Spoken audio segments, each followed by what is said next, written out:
Welcome back to VRT commentary rock stars. இன்னைக்கு நம்ம பார்க்க போறது solo leveling episode 3. Wake up to reality. 内葉サスケ俺は波風湊内葉イタチ渦巻きナルト内葉マドラー Nothing ever goes as planned in this accursed world. Open பண்ண போன எபிசோட்ல எல்லா சிலைங்களும் சேர்ந்து நம்ம சங்க போட்டு தாறுமாறா அடிச்சு கொள்ளுங்கள. அந்த சிலைங்களும் சங்க வெட்டி கொண்டுருங்க. ஆனா நம்ம பையன் போய் ஏதோ ஒரு நோட்டிபிகேஷன் வந்து அதுக்கு எஸ் கொடுத்த உடனே அடுத்த நிமிஷமே நம்ம ஆள் ஹாஸ்பிட்டல்ல இருப்பான். நம்மளுக்குலாம் ஒண்ணுமே புரியல நம்ம எப்படி தான் ஹாஸ்பிட்டலுக்கு வந்தோம்னு. கையை பார்த்தா கை இருக்கு, காலை பார்த்தா கால் இருக்கு. அந்த சிலைங்க தான் கை காலெல்லாம் வெட்டிடுச்சுல.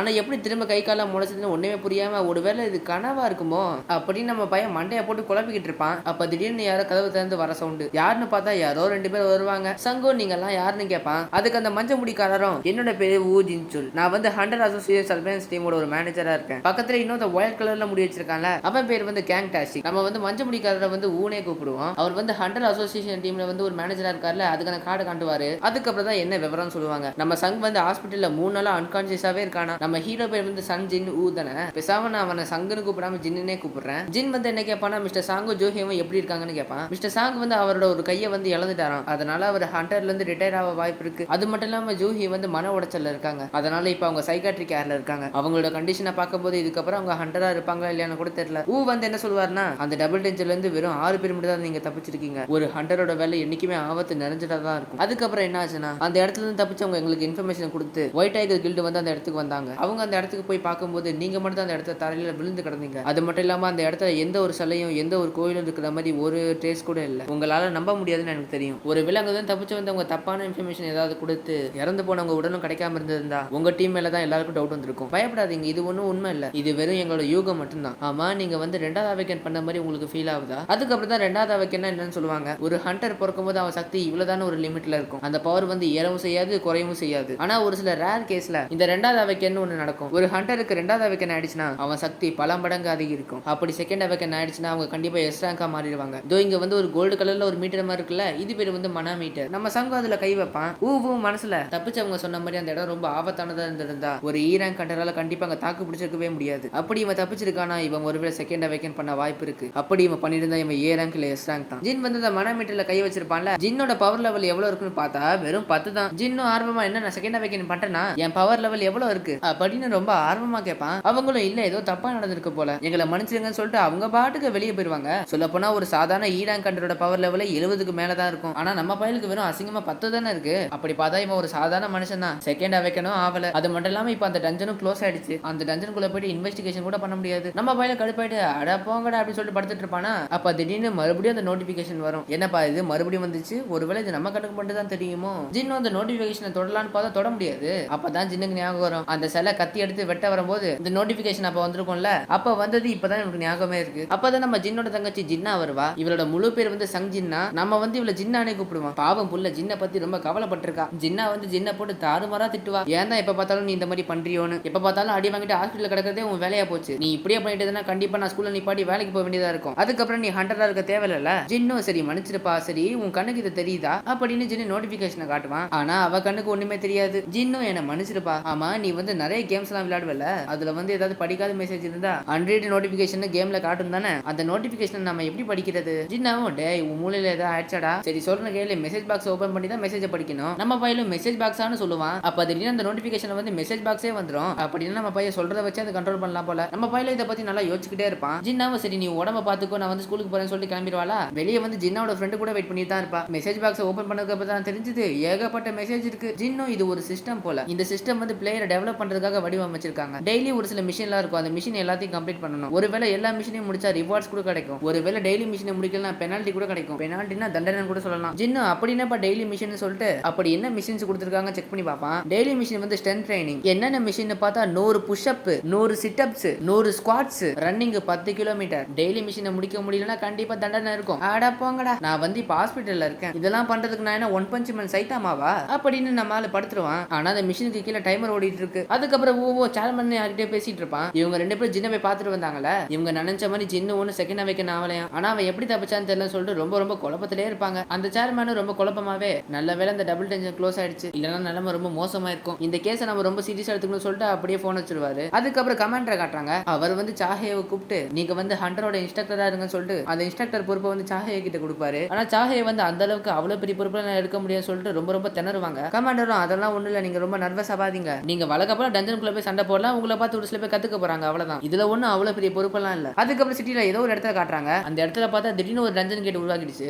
அதுக்கப்புறம் நம்ம ஜின்ன காட்டுறாங்க. அவனை பார்த்தா தூங்கிட்டு இருப்பான். அப்ப திடீர்னு அந்த டெய்லி மிஷின் நோட்டிபிகேஷன் வருமா. நம்ம பையன் எந்த ஒரு டெய்லி மிஷினை முடிக்கல, டைமுக்குள்ள டெய்லி மிஷினை முடிக்காததால மிஷின் வந்து ஃபெயில் ஆயிடுச்சு. அதுக்காக தண்டனையும் வழங்கப்படுகிறது. அதுக்கப்புறம் நம்மளால பார்த்தா ஏதோ ஒரு பாலைவனத்துல வந்து டெலிபோர்ட் ஆயிருப்பான். ஓ மை காட், நான் இப்ப எங்க இருக்கேன், நான் ஹாஸ்பிட்டல்ல தானே இருந்தேன். அப்ப திடீர்னு மண்ணுக்குள்ள வந்து ஜின்ன நோக்கி ஒரு பெரிய புழு வருது. அதுக்கப்புறம் சிஸ்டம் ஷோ ஆகி நீங்க வந்து டெய்லி மிஷின் முடிக்காததால இதுதான் உங்க பெனால்டி, நீங்க இந்த இடத்துல 4 மணி நேரத்துக்கு உயிரோட இருக்குன்றதுதான் மிஷின். அதாவது ஜின்னு வந்து இப்ப இந்த இடத்துல 4 மணி நேரம் உயிரோட இருக்கணும். அங்க வேலை செய்யற நர்ஸ் ஜின்னோட ரூமுக்கு வந்து பாப்பாங்க. பார்த்தா ஜின்ன காணும். நம்ம பையன் பாவம் தெரிச்சடிச்சு ஓடிட்டு இருப்பான். அந்த பெரிய புழுவும் இவன் அட்டாக் பண்ண ஃபாலோ பண்ணிக்கிட்டே இருக்கும். இந்த ஒரு புழு பார்த்தாது இன்னொரு புழு வேற இவன் அட்டாக் பண்ண இன்னும் பயங்கர வேகமா ஓடி வரும். சிஸ்டம்ல பார்த்தா இன்னும் 2 மணி நேரம் இவன் உயிரோட இருக்கணும். ஐயோ இன்னும் 2 மணி நேரம் இருக்கா, ஐயோ என்னால முடியல. ஹாஸ்பிட்டல்ல பார்த்தா நர்ஸுக்கெல்லாம் ஒண்ணுமே புரியல, அவர் எங்க தான் போனாரு, ஒரு வேளை தப்பிச்சு போயிட்டாருன்னு சொல்லிட்டு யோசிச்சு பார்த்துட்டு இருப்பாங்களா. அது மட்டும் இல்லாம டைம் ஓடிக்கிட்டே இருக்கு. மறுபடியும் அதுக்கப்புறம் ஜின்ன காட்டுறாங்க. ஜின்னு தேம்பி வேர்த்து விறுவிறுத்து ஓடிக்கிட்டு இருப்பான். இதுல அந்த புழு வேற கரெக்டா கடிக்க வருமா. ஆனா அதுக்குள்ள டைம் முடிஞ்சிடும். நம்ம பையன் வந்து ஹாஸ்பிட்டலுக்கே திரும்ப வந்துருவான். பாவம் அவனால எந்திரிக்க கூட முடியல. அதுக்கப்புறம் சிஸ்டம் மறுபடியும் ஷோ ஆகும். சர்வைவல் கோஸ்ட் வந்து ஜின்னு வந்து முடிச்சிட்டான். முடிச்சதால ரிவார்ட்ஸும் கிடைச்சிருச்சு. அப்போன்னு பார்த்து கரெக்டா சைஸா 2 நர்ஸ் வந்து ஆஹா இவர் இங்க தான் இருக்காரா, ஆனா எங்க போனாலும் தெரியலன்னு சொல்லிட்டு முடிச்சிட்டு இருப்பாங்க. அதுக்கப்புறம் காலங்காத்தால நம்ம பையன் ஜாக்கெட் எல்லாம் போட்டுக்கிட்டு ஜின்னா கூட போன் பேசி முடிச்சிட்டு அப்படியே ஹாஸ்பிட்டல்ல விட்டு வெளியே போவான். ஏன் போறான் எதுக்கு போறான்னு ஒண்ணுமே புரியல. அதுக்கப்புறம் ஜூஹியை காட்டுறாங்க. அவளுக்கு வந்து திரும்ப இன்னொரு டஞ்சன் ரைட் வந்திருக்கு. ஆனா இவ்வளவு இல்ல நான் வரல அந்த மாதிரி சொல்லிடுவா. அந்த போன்ல இருக்கிறது நல்லா புரிஞ்சுக்கிட்டு நீங்க இப்பதான் ஒரு பெரிய ஆபத்தை தாண்டி வந்திருக்கீங்க, கொஞ்சம் ரெஸ்ட் எடுங்கன்னு சொல்லிட்டு ஜின்ன பத்தி பேச ஸ்டார்ட் பண்ணுவாரு. என்னன்னா ஜின்னு வந்து இவ்வளவு நாள் ஹாஸ்பிட்டல்ல இருந்தால இப்ப ஜின்னு வந்து கண்ணு முடிச்சுன்னு சொல்லிட்டு ஜோஹி கிட்ட சொல்றாரு. அதை கேட்டதுக்கு அப்புறம் ஜோஹி வந்து கொஞ்சம் சிரிப்பா. ஜோஹிவும் அதுக்கப்புறம் பூவா அதெல்லாம் எடுத்துக்கிட்டு ரொம்ப சந்தோஷமா ஜின்ன பார்க்க போவா. அவ போற வழியில வந்து பக்கத்துல 2 நர்ஸ் பேசிட்டு இருப்பாங்க. நர்ஸும் அங்க பாரு அவர் மறுபடியும் ஓடிட்டு இருக்காரு, அவர் எப்ப இருந்து கண்ணு முடிச்சாரோ அப்ப இருந்து அவர் ஓடிக்கிட்டே இருக்காரு, அவர் இந்த ஹாஸ்பிட்டலுக்கு வரும்போது அவர் எவ்வளவு காயத்துல இருப்பாரு, சாதாரண மனுஷங்களை விட ஹண்டர்ஸ் வந்து சீக்கிரமே குணமாயிடுவாங்க அப்படின்னு நினைக்கிறேன். ஏன்னா இவர் பண்றதை பார்த்தா எனக்கு அப்படியே தெரியுது. அதுக்கப்புறம் ஜோஹி என்ன நினைச்சாலும் தெரியல, திரும்ப பேக் அடிச்சிருவா. அதாவது ஜின்ன பார்க்காமலே போயிடுவா. அதுக்கப்புறம் நம்ம பையில பார்த்தா நல்லா ஓடிட்டு பெஞ்சில உட்காந்து ரெஸ்ட் எடுப்பான். இப்பதான் புரியுது நம்ம பையன் வந்து டெய்லி மிஷின் முடிச்சிட்டு இருக்கான். எனக்கு சுயநலவு வந்து 4 நாள் ஆச்சு. இந்த 4 நாட்கள்ல நான் தெரிஞ்சுக்கிட்ட விஷயம் என்னன்னா இந்த சிஸ்டம் ஒண்ணு என்னோட கற்பனை இல்ல. நான் டெய்லி மிஷின் முடிக்கும் போது எனக்கு 3 வகையான ரிவார்ட்ஸ் கிடைக்குது. முதல் ரிவார்ட் வந்து ஃபுல்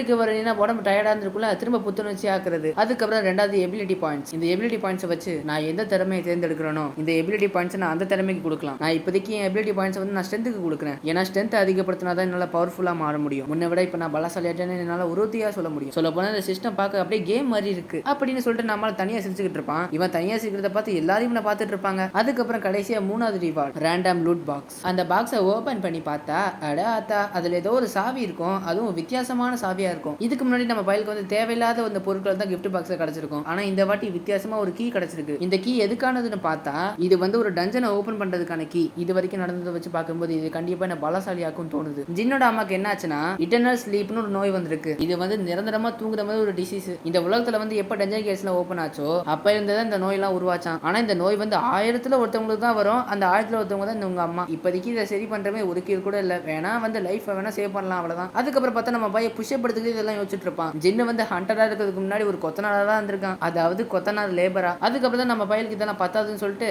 அதுக்கப்புறம் தான் ஹண்டரா மாறுவான். ஏன்னா ஹண்டரா மாறிட்டு அதுக்கப்புறம் எசன் ஸ்டோன்ஸ் மனகிருஷ்ணன் எல்லாம் கண்டுபிடிச்சு அப்படியே காசு சம்பாதிக்கலாம்ல. அப்பதான் இவன் தங்கச்சியோட படிப்பு செலவையும் ஓட்ட முடியும், இவங்க அம்மாவோட மெடிக்கல் செலவையும் ஓட்ட முடியும். ஜின்னோட சிச்சுவேஷன் அப்படி என் சிச்சுவேஷன் மாதிரியே இருக்குப்பா. ஆனா எங்க 2 பேருக்குள்ள இருக்கிற ஒரே வித்தியாசம் என்னன்னா ஜின்னு வந்து கொத்தனார்ல இருந்து ஹண்டர் ஆனா நான் வந்து கொத்தனார்ல இருந்து யூடியூபர் ஆயிட்டேன். அதுக்கப்புறம் ஜின்னு ஹண்டரா மாறினதுக்கு அப்புறம் இந்த காப்ளிங் கிட்ட எல்லாம் போயிட்டு அடி வாங்குவான். ஜின்னோட டீம்மேட்ஸ் இவனை கொஞ்சம் காரி துப்புற மாதிரி தான் பேசுவானுங்க. ஒன்னே பீஸ்ட கொல்லணும் இல்ல எங்கேயாவது ஒளிஞ்சுக்கணும். ஆனா இவன் வந்து பீஸ்ட கொல்றன்ற பேர்ல இவன் சாவர நம்ம கிட்ட போயிட்டு இவன் ஃப்ரெண்ட்ஸ் தானே இவனை வந்து காப்பாத்துறாங்க.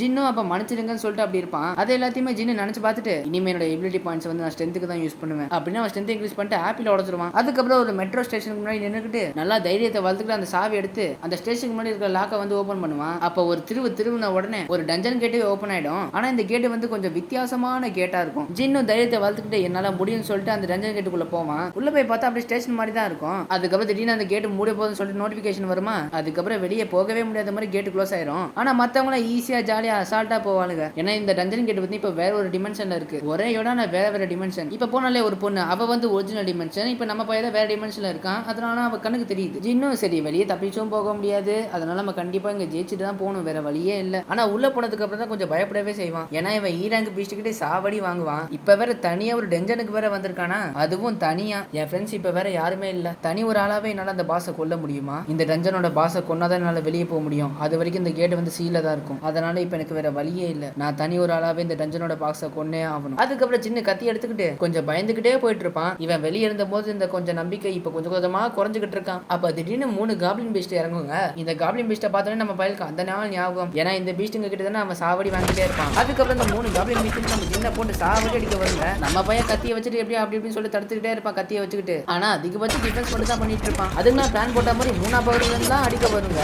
டைமே விடாம அட்டாக் பண்ணிக்கிட்டே இருக்குங்க. ஜின்னு வேற கொஞ்சம் பயந்துகிட்டே தான் டிஃபென்ஸ் பண்ணுவான். ஒரு கட்டத்துக்கு மேல நம்ம ஜின்னு செம காண்டாயி கத்தி எடுத்து அதை நெஞ்சிலே குத்திடுவான். காப்ளினுக்கு ரத்தம் பீச்சிட்டு அடிக்கும். இதை பார்க்கும்போது தான் எனக்கு கொஞ்சம் நிம்மதியாவே இருக்கு. அதுக்கப்புறம் இன்னும் மிச்சம் 2 காப்ளின்லாம் இருக்குல்ல, அதுங்களாம் டைமே விடாம அட்டாக் பண்ண வருங்க. அதுக்கப்புறம் ஜின்னு செம்ம காண்டாகி ஒரு காப்ளினோட தலையிலே கத்தியை இறக்கி இன்னொரு காப்ளினோட தலையவே துண்டா வெட்டி விட்டுருவான். அதுக்கப்புறம் நம்ம பையன் நல்லா மூச்சு வாங்கிட்டு அப்பா நான் கொஞ்சம் ஸ்ட்ராங் ஆயிட்ட மாதிரி தெரியுதுன்னு சொல்லி வாயை மூடல. அப்ப திடீர்னு புதுசா சிவப்பு கலர்ல ஒரு நாய் வந்து என்ட்ரி கொடுக்கும். ஆனா என்ன, அந்த நாயோட வாயை பார்க்க கொஞ்சம் இரும்பு மாதிரி இருக்கும். அது நம்ம ஜின்ன அட்டாக் பண்ண வரும்போது நம்ம ஜின்னு வந்து கத்தி வச்சு தடுப்பானா, அது ஆனா அது கத்தியே உடச்சிட்டு போயிடும். என்னால உணர முடியுது அந்த காப்ளின்ஸை விட இது ரொம்ப ஸ்ட்ராங் ஆனது அப்படின்னு நம்ம நினைக்கும் போது அப்ப அவன் கால் திடீர்னு நடுங்கும். அதாவது பயத்துல ஓவரா நடுங்கும். ஜின்னு அந்த பெரிய சிலையை யோசிச்சு பார்த்துட்டு நான் என்ன பயந்துட்டேனா அப்படின்னு சொல்லிட்டு ஓவரா யோசிச்சுட்டு இருப்பான். அப்ப அந்த நாய் திடீர்னு ஓடி வந்து ஜின்ன அட்டாக் பண்ணிடும். ஜஸ்ட் மிஸ்ல கண்ணத்துல மட்டும் தான் சின்ன ஸ்கிராட்ச். இப்ப என் கூட ஹீலர் இல்ல, எனக்கு அடிப்பட்டா என் கதை முடிஞ்சுது அப்படின்னு ஜின்னு நினைச்சிட்டு இருக்கும்போது அப்ப அந்த நாய் திடீர்னு ஓடி வந்து நம்ம ஜின்ன அட்டாக் பண்ண வர்றதோட இந்த எபிசோட இதோட முடிச்சுட்டானுங்க.